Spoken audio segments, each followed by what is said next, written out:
La Bible des Apocryphes. Lecture du livre de 3 Maccabées, chapitre 1. Quand Philopator a appris de ceux qui sont revenus que les régions qu'il avait contrôlées avaient été saisies par Antiochus, il a donné des ordres à toutes ses forces, infanterie et cavalerie, prit avec lui sa sœur Arsinoé et marcha dehors à la région près de Raphia, où campaient les partisans d'Antiochus. Mais un certain Théodore, déterminé à exécuter le complot qu'il avait conçu, prit avec lui le meilleur des armes ptolémaïques qui lui avaient été précédemment données et passa la nuit à la tente de Ptolémée avec l'intention d'une seule main le tuer et ainsi mettre fin à la guerre. Mais Dosithée, connu comme le fils de Drimilus, un juif de naissance qui plus tard a changé sa religion et a apostasié les traditions ancestrales, avait mené le roi loin et a arrangé qu'un certain homme insignifiant devrait dormir dans la tente. Et ainsi il s'est avéré que cet homme a encouru la vengeance destinée au roi. Lorsque le combat amer eut lieu et que les choses se sont passées plutôt en faveur d'Antiochus, Arsinoé est allé aux troupes avec des pleurs et les larmes, ses cheveux échevelés, et les exhorta à se défendre avec leurs enfants et leurs femmes, promettant de leur donner 2 mines d'or s'ils gagnent la bataille. Il arriva que l'ennemi fut mis en déroute dans l'action, et beaucoup de captifs aussi furent pris.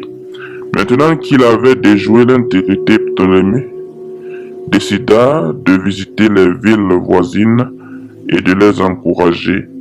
En faisant cela, et en dotant leurs enclos sacrés de cadeaux, il renforça le moral de ses sujets, puisque les Juifs avaient envoyé un peu de leurs conseils et de leurs anciens pour le saluer, pour lui apporter des cadeaux de bienvenue et pour le féliciter de ce qui s'était passé.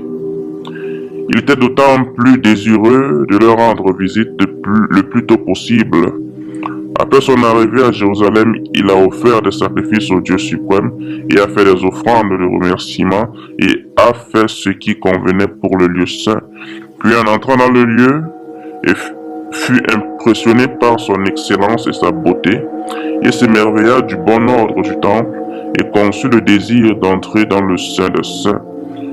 Quand ils ont dit que cela n'était pas permis, parce que même les membres de leur propre nation n'étaient pas autorisés à entrer, ni même tous les prêtres, mais seulement le grand prêtre qui était prééminent sur tout et n'y allait qu'une fois l'année, le roi n'était nullement persuadé. Même après qu'on lui eut lu la loi, il ne cessa de soutenir qu'il devait entrer en disant « Même si ces hommes sont privés de cet honneur, je ne devrais pas l'être. » Et il demanda pourquoi, quand il est entré dans chaque autre temple, personne ne l'avait arrêté. Et quelqu'un dit avec insouciance qu'il était erroné de considérer cela comme un signe en soi. Mais puisque cela est arrivé, dit le roi, pourquoi n'entrerais-je pas au moins, qu'ils le veuillent ou non? Alors les prêtres, dans tous leurs vêtements, se sont prosternés et ont supplié le Dieu suprême pour aider dans la situation actuelle et pour détourner la violence de ce dessein diabolique. Et ils remplirent le temple avec des pleurs et des larmes, et ceux qui restaient dans la ville étaient agités et se dépêchaient, supposant que quelque chose de mystérieux se produisait. Les vierges qui avaient été enfermées dans leur chambre se sont précipitées dehors avec leur mère, ont saupoudré leurs cheveux avec la poussière et ont rempli les rues des gémissements et des lamentations.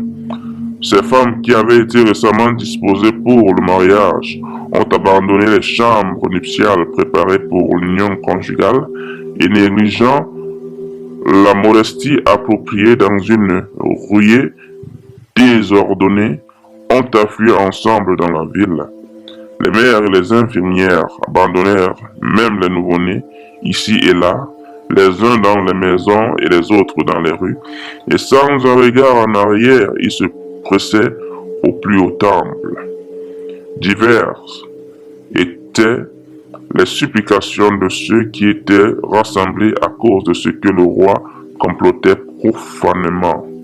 En outre, le plus audacieux des citoyens ne tolérait pas l'accomplissement de ses plans ou la réalisation de son but prévu. Ils ont crié à leurs semblables de prendre les armes et de mourir courageusement pour la loi ancestrale et ont créé une perturbation considérable dans le lieu saint. Étant à peine retenus par les vieillards et les anciens, ils recoururent à la même posture de supplication que les autres. Pendant ce temps, la foule, comme auparavant, était enragée dans la prière, tandis que les anciens près du roi ont essayé de diverses manières de changer son esprit arrogant du plan qu'il avait conçu. Mais dans son arrogance, il ne prit garde à rien et commença à s'approcher résolu à mener à bien le plan susdit. Quand ceux qui étaient autour de lui ont observé cela, ils se sont tournés avec notre peuple pour invoquer celui qui a tout pouvoir pour les défendre dans le trouble actuel et pour ne pas négliger cet acte hautain et illégal. Le cri continu, véhément et concerté des foules a abouti à un immense tumulte, car il semblait que non seulement les hommes mais aussi les murs et toute la terre autour faisaient écho parce que, en effet, tout à ce moment préférait la mort à la profanation du lieu. Le livre de 3 Maccabées, chapitre 2. Alors le grand prêtre Simon, faisant face au sanctuaire, pliant les genoux et tendant ses mains avec une dignité calme, pria comme suit. Seigneur, Seigneur, roi des cieux, et souverain de toute la création, saint parmi les saints, le seul souverain tout-puissant, prête attention à nous qui souffrons, cruellement d'un homme impie et profane, enflammé dans son audace et de pouvoir. Pour toi, le créateur de toutes choses et le gouverneur de tous, tu es un chef juste et tu juges ceux qui ont agi avec insolence et arrogance. Tu as détruit ceux qui dans le passé ont commis l'injustice, parmi lesquels se trouvaient des géants qui se confiaient en leur force et en leur audace, que tu détruisis en leur apportant un flot sans limite. Tu as consumé par le feu et le soufre les hommes de Sodome qui agissaient avec arrogance et qui étaient connus pour leurs vices, et tu en as fait un exemple pour ceux qui viendraient après. Tu as fait connaître ta puissance puissante en infligeant des punitions nombreuses et variées à l'audacieux Pharaon qui avait asservi ton peuple, saint Israël. Et quand il les poursuivait avec des chars et une masse de troupes, tu l'accablais au fond de la mer, mais tu faisais passer en toute sécurité ceux qui avaient mis leur confiance en toi, le souverain sur toute la création. Quand ils ont vu tes œuvres, ils t'ont loué le Tout-Puissant. Toi, ô roi, quand tu as créé la terre infinie et incommensurable, tu as choisi cette ville et sanctifié ce lieu pour ton nom, bien que tu n'aies besoin de rien. Et quand tu l'as glorifié par ta magnifique manifestation, tu en as fait une base solide pour la gloire de ton grand et honoré nom. Et parce que tu aimes la maison d'Israël, tu as promis que si nous avions des revers et que la tribulation nous atteignait, tu écouterais notre requête quand nous viendrions à cet endroit et que nous prierons. Et en effet, tu es fidèle et vrai, et parce que souvent, quand nos pères étaient opprimés, tu les aidais dans leurs humiliations et tu les délivrais des grands maux.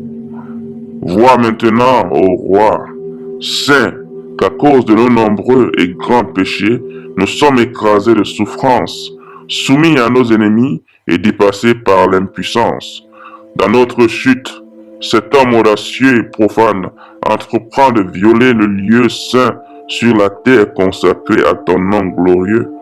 Pour ta demeure, les cieux des cieux sont inaccessibles aux hommes, mais parce que tu as gracieusement accordé ta gloire à ton peuple d'Israël, tu as sanctifié ce lieu. Ne nous punis pas pour la souillure commise par ces hommes et ne nous appelle pas à rendre compte de cette profanation, de peur que les transgresseurs ne se glorifient dans leur colère ou ne se réjouissent de l'arrogance de leur langue, disant: nous avons piétiné la maison du sanctuaire alors que les maisons offensives sont piétinées. Essuie nos péchés et disperse nos erreurs et révèle ta miséricorde à cette heure. Que tes compassions t'accaparent promptement et fais des louanges dans la bouche de ceux qui sont abattus et brisés dans l'esprit. Et donne-nous la paix. Là-dessus, Dieu qui surveille toutes choses, le premier Père de tous, saint parmi les saints, ayant entendu la supplication légitime, flagella celui qui s'était élevé dans l'insolence et l'audace. Il a secoué d'un côté comme un roseau est secoué par le vent de sorte qu'il est resté impuissant sur le sol et en plus d'être paralysé dans ses membres, était incapable même de parler puisqu'il a été frappé par un juste jugement. Alors les deux amis et les gardes du corps, voyant la punition sévère qu'il avait rattrapée et craignant de perdre sa vie, le traînèrent rapidement, paniqués dans leur peur extrêmement grande. Après un certain temps, il s'est rétabli et bien qu'il ait été puni, il ne s'est jamais repenti, mais est parti en proférant des menaces amères. Quand il est arrivé en Égypte, il augmenta dans ses actes de méchanceté, encouragé par les camarades et les amis de boisson mentionnés précédemment, qui étaient étrangers à tout juste. Il n'était pas content avec ses actions licencieuses, innombrables, mais il a continué aussi avec une telle audace qu'il concevait des rapports diaboliques dans de divers endroits, et beaucoup de ses amis, observant attentivement le dessein du roi, suivirent eux-mêmes sa volonté. Il proposa d'infliger la disgrâce publique à la communauté juive. Il installa une pierre sur la tour dans la cour avec cette inscription: aucun de ceux qui ne sacrifient pas entrera dans leur sanctuaire, et tous les juifs seront soumis à un enregistrement impliquant la taxe de capitation et au statut d'esclave. Ceux qui s'opposent à cela doivent être pris de force et mis à mort. Ceux qui sont enregistrés doivent également être marqués sur leur corps par le feu avec le symbole de la feuille de lierre de Dionysus, et ils seront également réduits à leurs anciens statuts limités. Pour qu'ils ne paraissent pas être un ennemi de tous, il écrivit ci-dessous: mais si l'un d'entre eux préfère rejoindre ceux qui ont été initiés au mystère, ils doivent avoir la même citoyenneté avec les Alexandrins. Cependant, certains, avec une horreur évidente du prix à payer pour maintenir la religion de leur ville, se sont vite abandonnés puisqu'ils s'attendaient à améliorer leur réputation par leur association future avec leur association au roi. Mais la majorité agissait fermement avec un esprit courageux et ne s'éloignait pas de leur religion, et en payant de l'argent en échange de la vie, ils essayaient en toute confiance de se sauver de l'enregistrement. Ils avaient en horreur ceux qui se séparaient d'eux, les considérant comme des ennemis de la nation juive et les privant d'une communion fraternelle et d'une aide mutuelle. Le livre de 3 Maccabées, chapitre 3. Lorsque le roi impie a compris cette situation, il est devenu si furieux que non seulement il a été enragé contre les Juifs qui vivaient à Alexandrie, mais était encore plus amèrement hostile envers ceux dans les campagnes. Il a ordonné que tous devraient être rapidement rassemblés dans un endroit et mis à mort par les moyens les plus cruels. Pendant que ces affaires étaient arrangées, une rumeur hostile a été circulée contre la nation juive par des hommes qui ont conspiré pour les rendre malades. Un prétexte étant donné par un rapport qu'ils ont empêché d'autres d'observer leurs coutumes. Les Juifs cependant ont continué à maintenir la bonne volonté et la fidélité inébranlable vers la dynastie, mais parce qu'ils adoraient Dieu et se conduisaient selon sa loi, ils gardaient leur séparation à l'égard des aliments. Pour cette raison, ils paraissaient odieux à certains, mais pour qu'ils ont orné leur style de vie avec les bonnes actions de personnes droites, ils ont été établis d'une bonne réputation parmi tous les hommes. Néanmoins, ceux des autres races n'ont pas prêté attention à leurs bons services envers leur nation et ce qui était un langage commun entre tous. Au lieu de cela, ils ont bavardé sur les différences de culte et de nourriture, prétendant que ces gens n'étaient fidèles ni au roi, ni à ses autorités, mais étaient hostiles et très opposés à son gouvernement, dont ils ne leur ont pas fait de reproches ordinaires.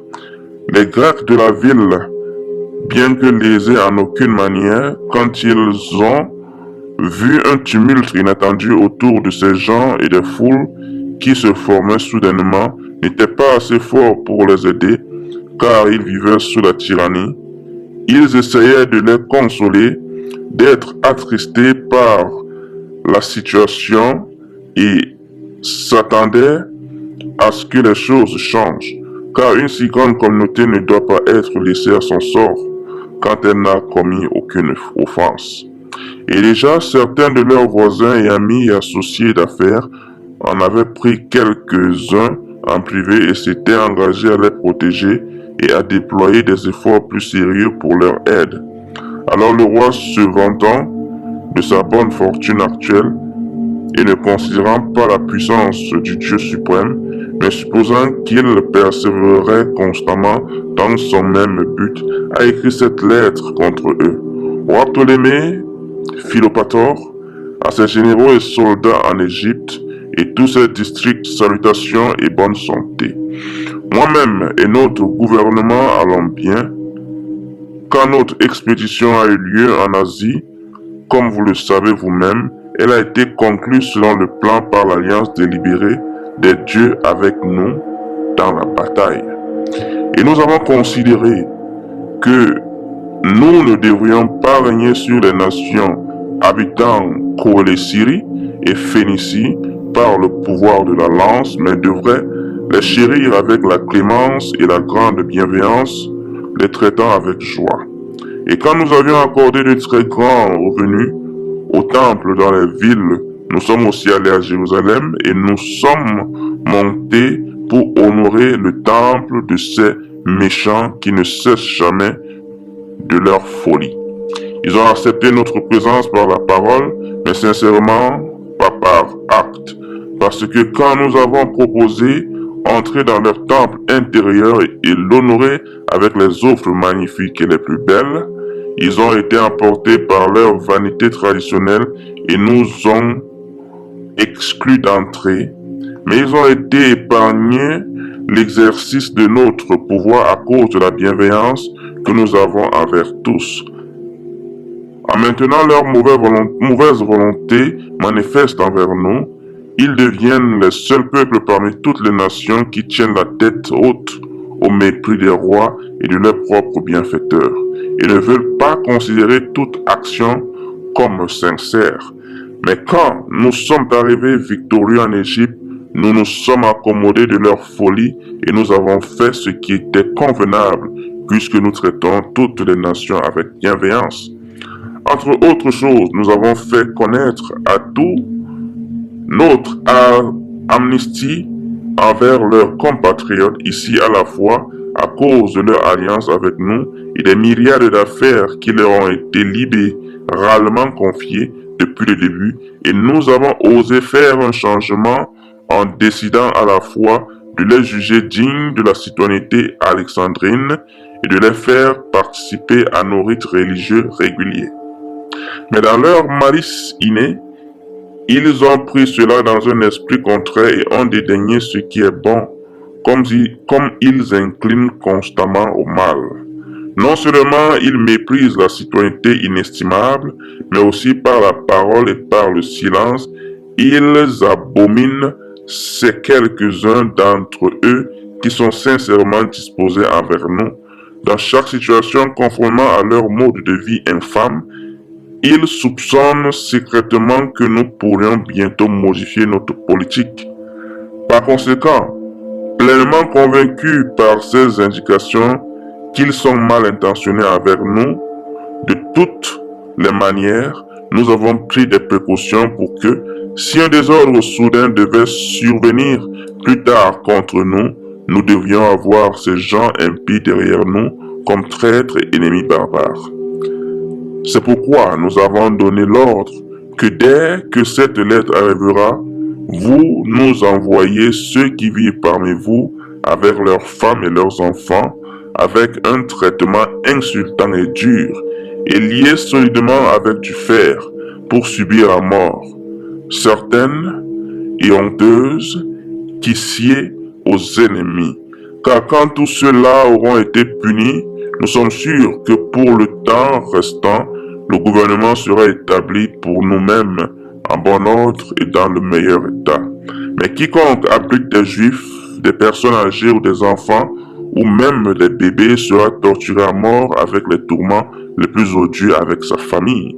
Quiconque veut donner des informations recevra la propriété de celui qui encourt la punition et aussi 2000 drachmes de trésor royal et recevra sa liberté.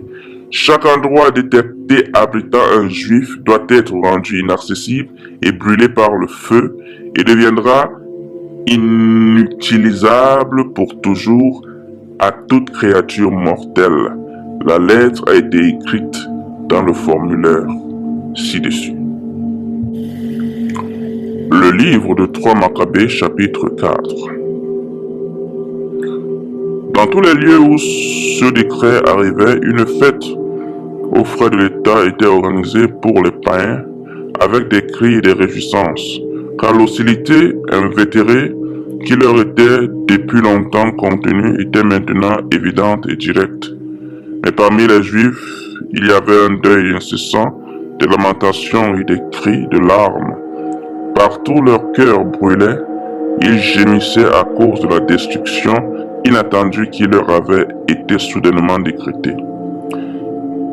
Quel quartier ou quelle ville ou quel endroit habitable ou quelle rue n'était pas rempli de deuil et de gémissement pour eux, car avec un esprit si rude et si impitoyable, ils furent tous envoyés ensemble par les généraux dans plusieurs villes à la vue de leur châtiment inhabituel, même de leurs ennemis, apercevant l'objet commun de la pitié devant leurs yeux, se reflétaient sur l'incertitude de la vie et versaient des larmes sur l'expulsion la plus misérable de ces gens. Car une multitude de vieillards, à tête grise, léthargiques et courbés par l'âge, étaient amenés et forcés de marcher à un rythme rapide par la violence avec laquelle ils étaient conduits d'une manière si honteuse. Et les jeunes femmes qui venaient d'entrer dans la chambre nuptiale pour partager la vie conjugale échangeaient de la joie pour gémir, leurs cheveux parfumés à la myrrhe parsemés de cendres, et étaient emportés tous ensemble, soulevant une complainte au lieu d'une chanson de mariage, comme ils étaient déchirés par leur traitement dur des païens. Dans les liens et dans la vue publique, ils ont été violemment traînés jusqu'au lieu d'embarquement. Le mari dans la fleur de l'âge, leur cou encerclé de cordes au lieu de guirlandes, passèrent les derniers jours de leur fête de mariage en lamentation au lieu de bonne humeur et de réjouissance juvénile. Voyant la mort immédiatement devant eux, ils ont été amenés à bord comme des animaux sauvages, conduits sous la contrainte des liens de fer. Certains étaient attachés par le cou au banc des bateaux, d'autres avaient leurs pieds attachés par des fers indestructibles. Et en plus, ils étaient enfermés sous un pont solide, de sorte que les gens dans l'obscurité totale, ils devaient subir un traitement digne de traîtres pendant tout le voyage. Quand ces hommes avaient été amenés à l'endroit appelé Shidia, et le voyage a été conclu comme le roi avait décrété, il a commandé qu'ils devraient être enfermés dans l'hippodrome qui avait été construit avec un mur périmétrique monstrueux devant la ville et qui était bien adapté pour en faire un spectacle évident à tous ceux qui revenaient dans la ville et à ceux qui sortaient de la ville, afin qu'ils ne puissent ni communiquer avec les forces du roi, ni prétendre être à l'intérieur des circuits de la ville. Quand cela arriva, le roi apprit que les compatriotes juifs de la ville sortaient souvent en secret pour se lamenter amèrement sur l'ignoble malheur de leurs frères, ordonna dans sa colère que ces hommes soient traités de la même manière que les autres, sans omettre aucun détail de leur punition. L'ensemble de la course devait être enregistré individuellement, non pas pour le travail dur qui a été mentionné brièvement auparavant, mais pour être torturé avec les outrages qu'il avait ordonnés et à la fin pour être détruit en l'espace d'une seule journée. L'enregistrement de ces personnes a donc été mené avec une hâte amère, une ardeur zélée, depuis le lever du soleil jusqu'à sa mise en place, et bien qu'il accomplit, il s'est arrêté après 40 jours. Le roi était grandement et continuellement rempli de joie, organisant des fêtes en l'honneur de toutes ses idoles, avec un esprit aliéné de la vérité et avec une bouche profane, louant des choses sans voix qui ne peuvent même pas communiquer ou venir en aide et prononçant des paroles injurieuses contre le Dieu suprême. Mais après l'intervalle de temps précédemment mentionné, les scribes déclarèrent au roi qu'ils n'étaient plus capables de prendre le recensement des Juifs à cause de leur multitude innombrable. Bien que la plupart d'entre eux étaient encore dans le pays, certains résidant toujours dans leur maison et certains à l'endroit, la tâche était impossible pour tous les généraux en Égypte. Après les avoir menacés sévèrement, accusant qu'ils avaient été soudoyés pour trouver un moyen d'échapper, il était clairement convaincu de l'affaire. Quand ils ont dit et prouvé que le papier et les stylos qu'ils utilisaient pour écrire avaient déjà été distribués, mais c'était un acte de la providence invincible de celui qui aidait les Juifs du ciel. Alors le roi, complètement inflexible, était rempli d'une colère et d'une rage écrasante. Alors il convoqua Hermon, gardien des éléphants, et lui ordonna le lendemain de droguer tous les éléphants, 500 en nombre, avec de grandes poignées d'encens et beaucoup de vin non mélangé, et de les faire entrer affolés dans la somptueuse abondance de liqueurs, de sorte que les Juifs pourraient rencontrer leur perte. Quand il eut donné ses ordres, il retourna à son festin avec ceux de ses amis et de l'armée qui étaient particulièrement hostiles envers les Juifs. Et Hermon, gardien des éléphants, a procédé fidèlement pour exécuter les ordres.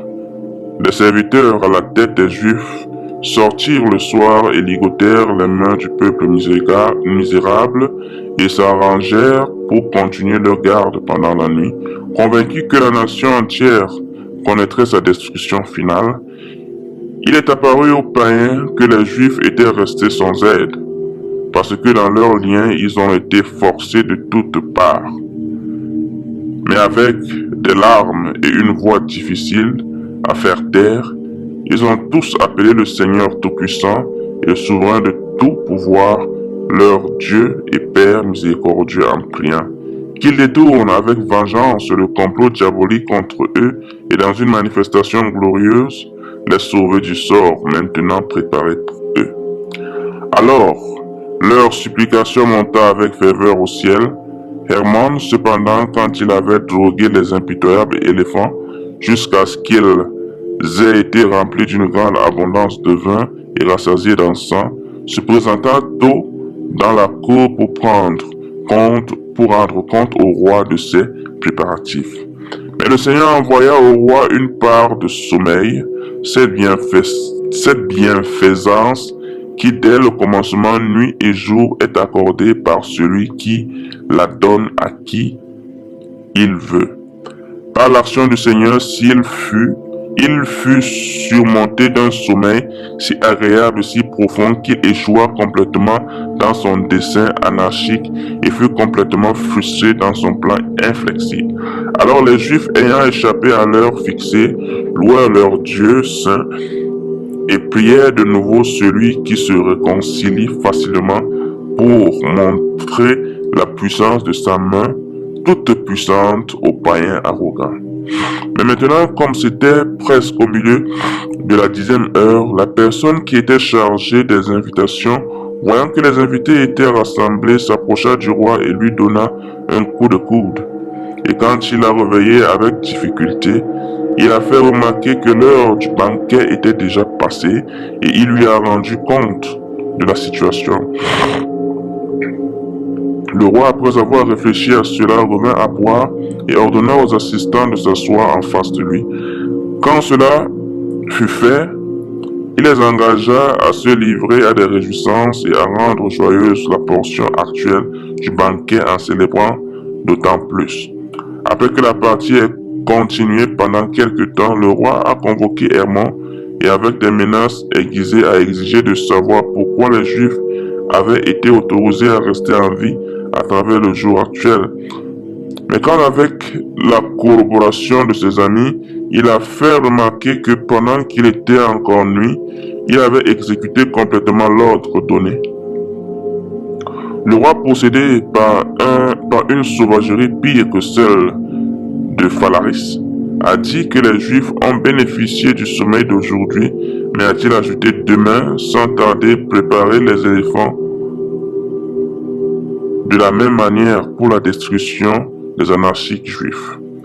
Quand le roi eut parlé, tous ceux qui étaient présents avec joie d'un commun accord donnèrent leur approbation et chacun s'en alla chez lui.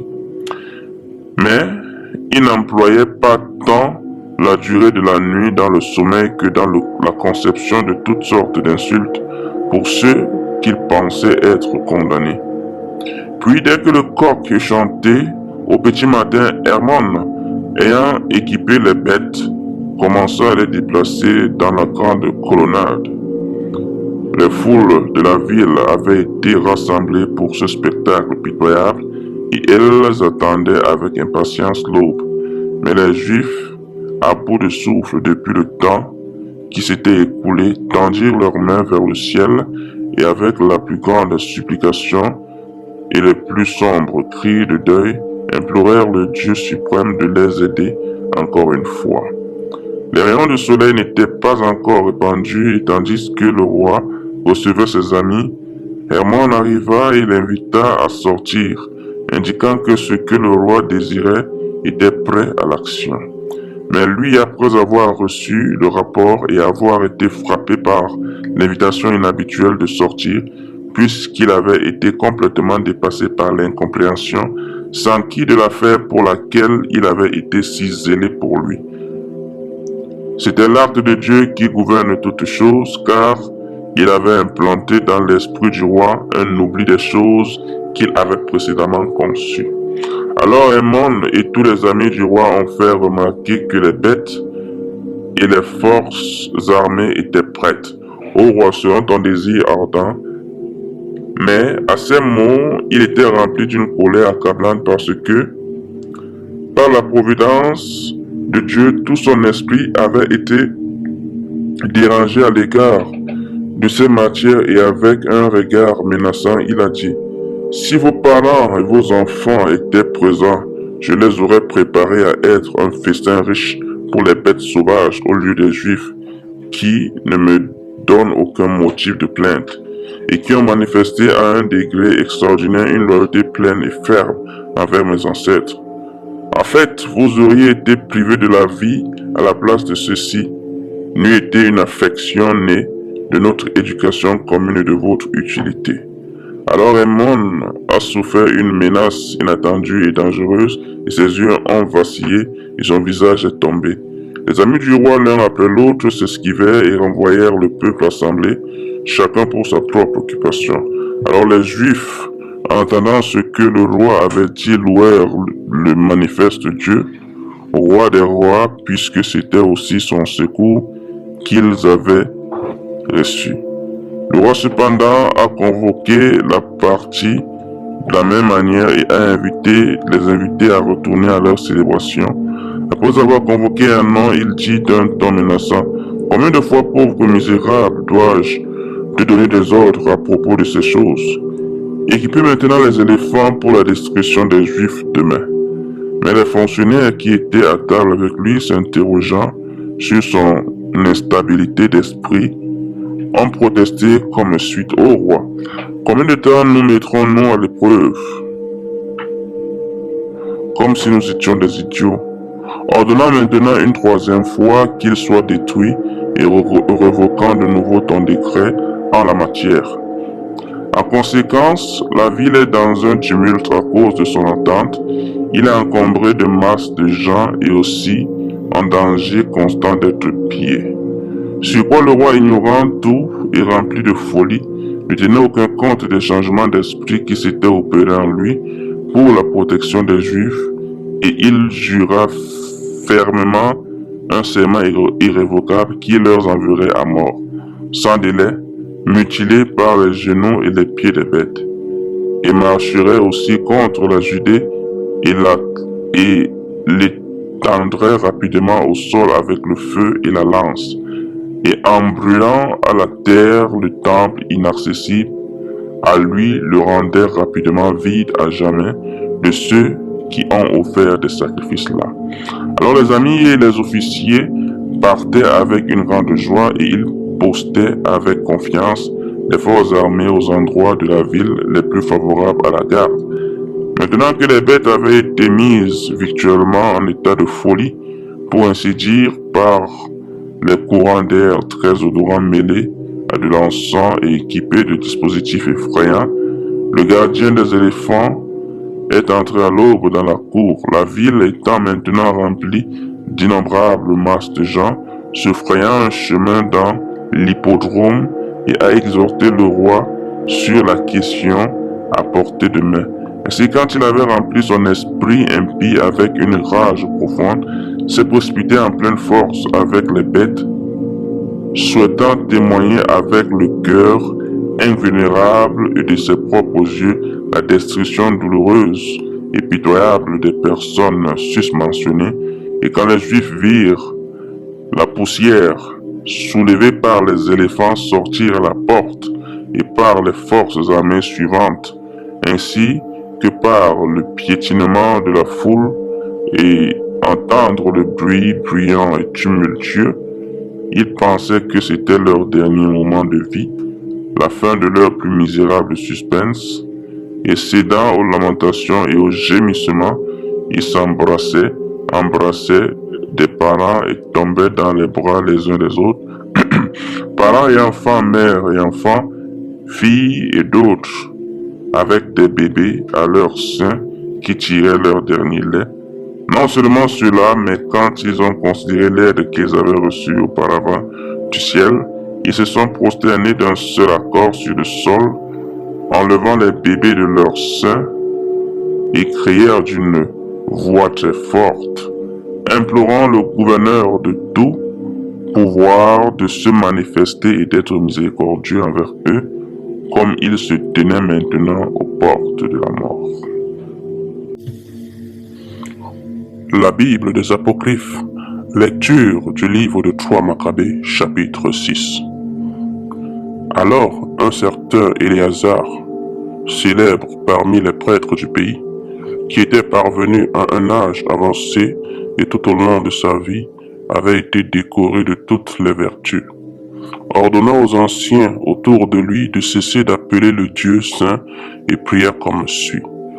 Roi de grande puissance, Dieu tout-puissant, le Tout-Puissant, gouvernant toute la création avec miséricorde, regarde les descendants d'Abraham, ô Père, sur les enfants du Saint Jacob, peuple de ta portion consacrée qui périt comme étranger dans un pays étranger.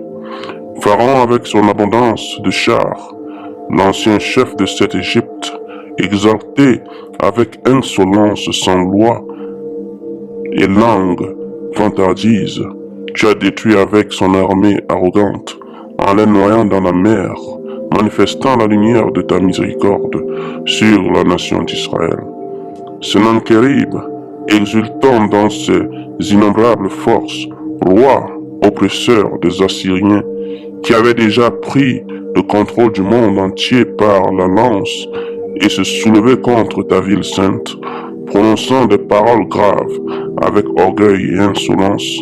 Toi, Seigneur, tu brisas en morceaux, montrant ton pouvoir à de nombreuses nations. Les rois compagnons de Babylone, qui avaient volontairement abandonné leur vie aux flammes pour ne pas servir des choses vaines, tu les as sauvés indemnes jusqu'à un cheveu, humidifiant la fournaise ardente de rosée et tournant la flamme contre tous les ennemis. Daniel, qui par les calomnies envieuses, avait été jeté dans la terre, au lion comme nourriture pour les bêtes féroces, tu l'as amené indemne à la lumière. Et Jonas, qui se perdait dans le ventre d'un énorme monstre né de la mer, toi, Père, veillais et restituais sain et sauf à toute sa famille. Et maintenant, toi qui haïs l'insolence miséricordieux et protecteur de tous, révèle-toi rapidement à ceux de la nation d'Israël qui sont outrageusement traités par les païens abominables et sans toi.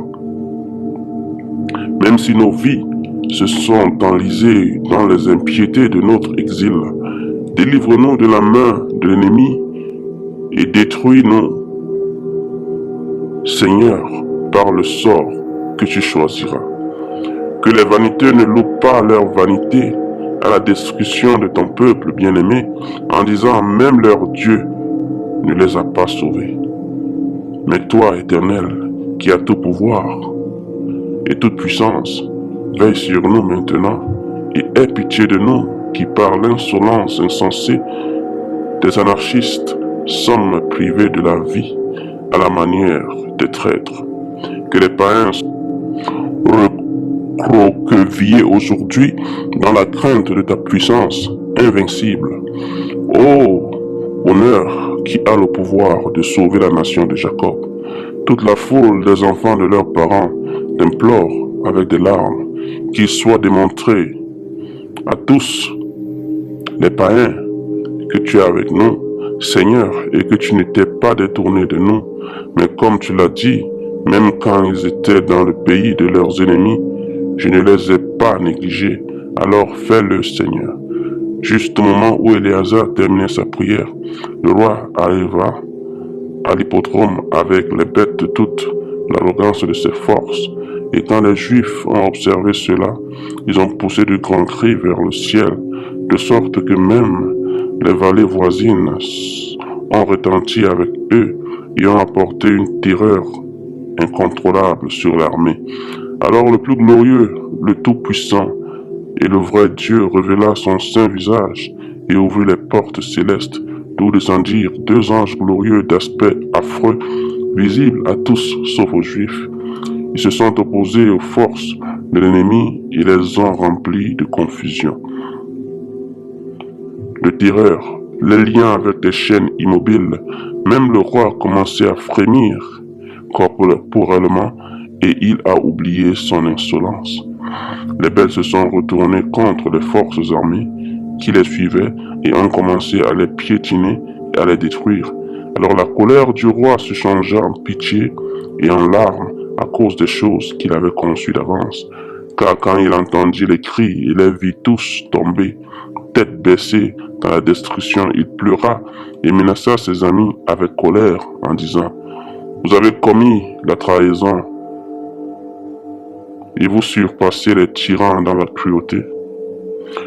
Et même moi, votre bienfaiteur, vous essaierez maintenant de priver de domination et de vie en concevant secrètement des actes sans avantage pour le royaume. Qui est-ce qui a pris chaque homme de sa maison et a rassemblé ici sans raison ceux qui ont fidèlement tenu les forteresses de notre pays? Qui est-ce qui a si méchamment entouré de traitements outranciers ceux qui depuis le début ont différé de tous les nations dans leur bonne volonté envers nous et ont souvent accepté volontairement le pire des dangers humains? Détachez et déliez leurs liens injustes, renvoyez-les dans leur maison en paix en demandant pardon pour vos actions précédentes. Libère les fils du Dieu des cieux, tout-puissant et vivant, qui depuis le temps de nos pères jusqu'à présent a accordé une stabilité sans faille et notable à notre gouvernement. Telles étaient les choses qu'il disait, et les Juifs immédiatement libérés ont loué leur Saint Dieu et Sauveur, puisqu'il avait maintenant échappé à la mort. Alors le roi, quand il était revenu à la ville, a convoqué le fonctionnaire responsable des revenus et leur ordonna de fournir aux Juifs à la fois du vin et tout le reste nécessaire pour une fête de 7 jours, décidant qu'ils devraient célébrer leur sauvetage avec toute la joie dans le même endroit où ils avaient prévu de rencontrer leur destruction. En conséquence, ceux traités honteusement et près de la mort, ou plutôt qui se sentaient à ses portes, arrangèrent un banquet de délivrance au lieu d'une mort amère et lamentable, et pleins de joie, ils ont reparti au célébrant la place qui avait été préparée pour leur destruction à leur enterrement. Ils cessèrent de chanter des paroles et prirent le chant de leur Père, louant Dieu leur Sauveur et ouvrier de merveilles, mettant fin à tous les deuils et à toute lamentation. Ils formaient des cœurs en signe de joie paisible. De même aussi, le roi, après avoir convoqué un grand banquet pour célébrer ces événements, rendit sans cesse grâce et richesse au ciel pour le secours inattendu qu'il avait éprouvé, et ceux qui avaient cru auparavant que les Juifs seraient détruits et qui deviendraient de la nourriture pour les oiseaux et qui les avaient joyeusement enregistrés, gémissaient comme s'ils étaient eux-mêmes vaincus par la disgrâce, et leur hardiesse ignominieuse s'éteignit ignominieusement. Mais les Juifs, quand ils avaient arrangé le groupe de chorale susmentionné comme nous l'avons dit auparavant, passaient le temps en se régalant à l'accompagnement de joyeuses actions de grâce et de psaumes.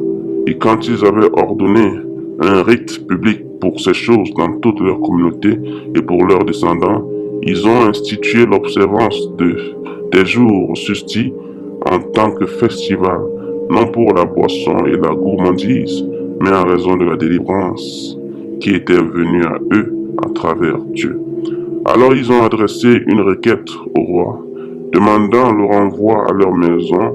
Leurs inscriptions furent donc faites depuis le 25e jour de Pachon jusqu'au 4e jour des Péiches, pendant 40 jours, et leur destruction fut fixée du 5e au 7e jour des Péiches, de 3 jours, où le Seigneur de tous glorifia sa miséricorde. Il les sauva tous ensemble et indemnes. Puis ils firent des festins pourvus de tout par le roi jusqu'au 14e jour, sur lequel ils firent aussi la demande de leur envoi. Le roi accordait leur demande immédiatement et a écrit la lettre suivante pour eux aux généraux dans les villes, exprimant magnanimement son souci. Le livre de 3 Maccabées, chapitre 7.